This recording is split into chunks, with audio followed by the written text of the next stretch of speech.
The Ben Ish Hai, the Tikkun Zohar, says that if a person does teshuvah, then his mistake will go to the lower worlds and he'll receive his punishment.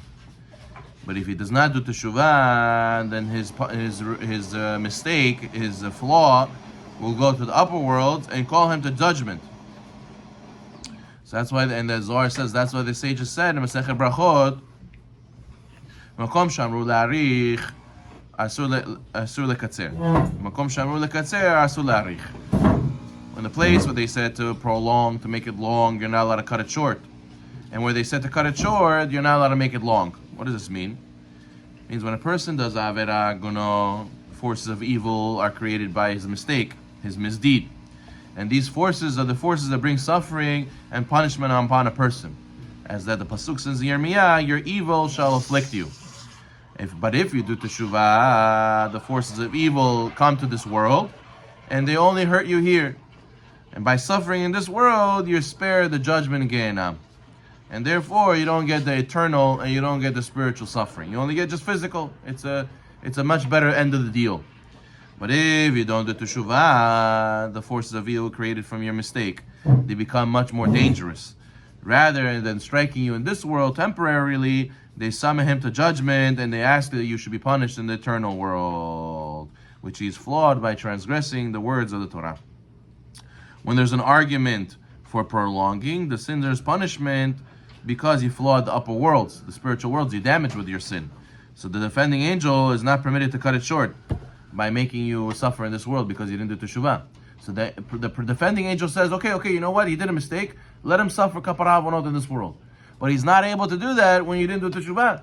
That's why in the Kriyat Shema in the Mitah, in the evening before you go to sleep, you have to do teshuvah with it. You have to do vidui. It's very important.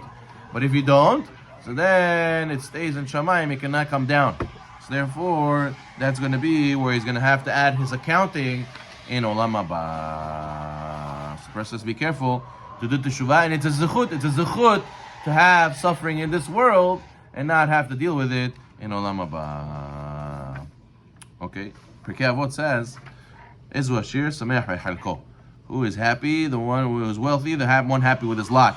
As it says, when you eat the labor of your hands, you will be happy and all will be well with you. You'll be happy in this world and all will be well with you in Olam Haba.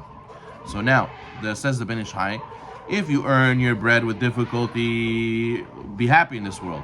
Because your troubles show that you're not using up your zechut from Olam Haba. And if it will be good for you in the world to come, that's because your reward was waiting for you. But sometimes a person, he doesn't deserve, and he has very good, right? A person says, look at him, he doesn't do anything, he doesn't have any zechut, and he has so much good. It's because he might be eating his reward from Olam Haba in this world. Thus, Elazar Yaakov says, as long as a person has an easy life, he doesn't have any atonement for his sins. Though through suffering, you become loved by Hashem. Hashem only hurts those who he loves. Those he doesn't love, he just lets them be, let them enjoy, let them have, because later, there's not going to be none left. So therefore, if you see that Hashem is going to go through suffering, it means he loves you. Who do you fight with? You fight with strangers? You don't fight with strangers. You fight with your family members the most, right? The people you love the most. It says in Yeshaya, Hanavi, one who repents, it says, I have seen his ways and I shall heal him. What does this mean? He says there's a rule that a witness in a particular case cannot be the judge in that case, right? If you're Ed, and Ed Nase Dayan, you can't become a judge also for the case if you're a witness. So therefore the pasuk says, I have seen his ways. What does it mean I have seen? Hashem says, I saw, I'm the witness. I saw your averot that you did. And therefore Hashem says, and I shall heal him. But I can't judge you because I'm the witness. If I'm the witness, I can't be Dayan. I'm the Ed.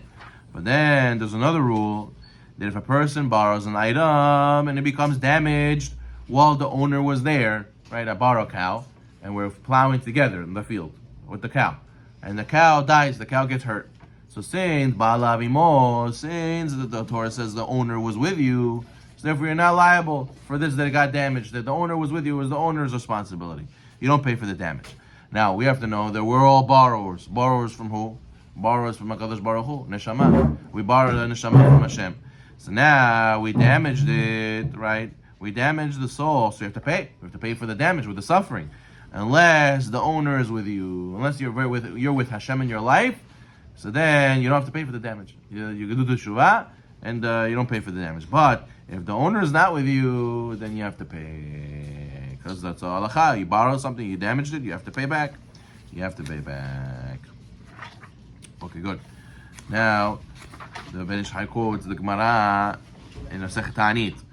The Gemara says that Nacham Ish Gamzu, he was blind both eyes, he lost both hands and both legs, and his body was covered with boils. And he lived in a shabby house.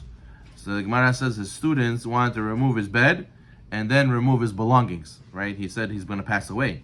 So he said, my sons, remove the possessions and then remove my bed.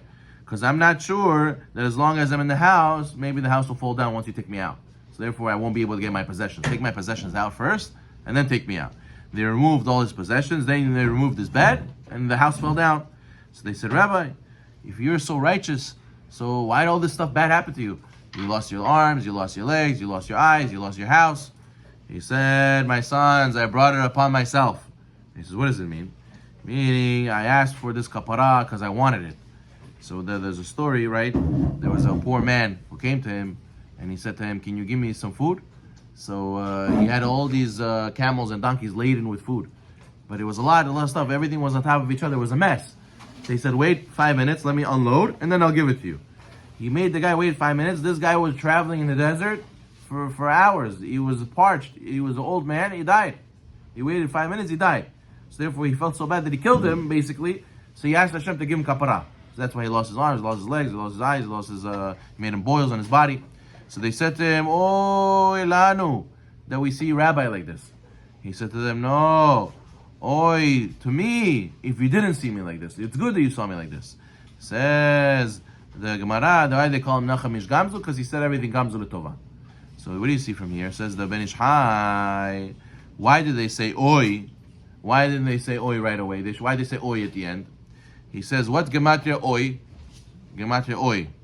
The same Gematria, right? Oi is Aleph is 1, Vav is 6, and Yud is 10. 17. What's Gematria Tov? 17. He says, oi is good. Oi is Tov. See Gematria 17. He says, for the people who know suffering is kapara, so he says, oi is good. But they didn't understand. They saw him oi, they thought it was bad. So they said, oh, Rabbi, oi, Gamzu Tova, oi is good. But for us, it's oi, it's bad. He said to them, no, if I didn't get this, it would mamash be a oi. It would be ouch. But now that I accepted it, it's tov. So every oi could be a oi or it could be a tov. Depends how you look at it. So why waste the situation and say oi instead be sad? You have to realize the oi is tov. If a person goes suffering, it is for kol tova. Pasuk in Yov says, the Elihu was pasuk in the pasuk was angry with Eov. Why? Because he justified his soul rather than God, and at his 3 friends because they blamed Eov. So we know that Eov suffered tremendously. He lost his family, he lost his parnasah, he almost lost his life. So why did he suffer so much? So the Sheikh Akadosh explains Eov was righteous. Right? The Gemara Masechet Bava Batra we learned says that he was if not as righteous as Avraham Avinu. So why did he suffer so much? The Sheikh says because he was Gilgul of Avraham Avinu's father Terach. For this that he did Avodah Zarah. So therefore Elihu was angry at Eov for justifying his soul, which means he has sinned in a different lifetime.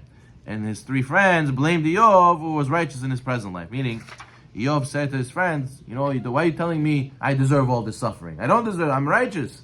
And they were telling him, no, you deserve it. But then we learn from halakha from there, you're not allowed to tell somebody when they're suffering, you deserve this. It's not nice. But really he wasn't. He was righteous, he just was suffering as a gilgul for something before. So a lot of times, you see, Chas v'shalom, people suffering, you don't know why. Even little kids, right? Sometimes suffering cancer. What did the kid do? Why do you have cancer? Why do you have to die so young, or why do you have to suffer all this? We don't know which Gilgul for who their Gilgul. Could be from previous Gilgul. So therefore, a person has to always remember everything Hashem does for the best.